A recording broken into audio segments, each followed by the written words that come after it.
La pace sia con voi. E con il tuo spirito.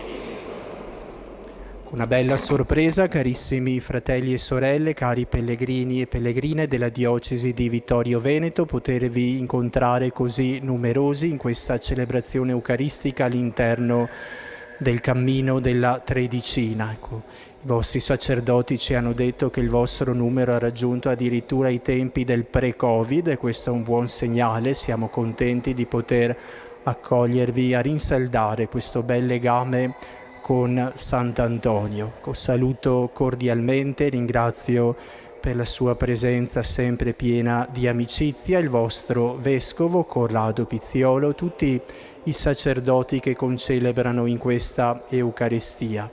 Stiamo un po', lo dico tra virgolette, annoiando Sant'Antonio in questo tempo perché gli stiamo domandando sempre la solita cosa, il dono della pace. Sappiamo come questo sia un dono così sognato e importante in questo tempo per tutto il mondo e sappiamo anche che per il Santo la pace non era qualche cosa di vago, di sentimentale, ma di concreto. Saluto voi, cari sacerdoti, e tutti voi, cari pellegrini, che siete qui, puntuali e fedeli come ogni anno, numerosi, ed è bello vedere anche questa presenza così massiccia, segno dell'affetto e della devozione verso il Santo di Padova. Vedete, è molto bello in queste celebrazioni che viviamo in preparazione alla festa di Sant'Antonio incontrare figure come quelle di San Barnaba.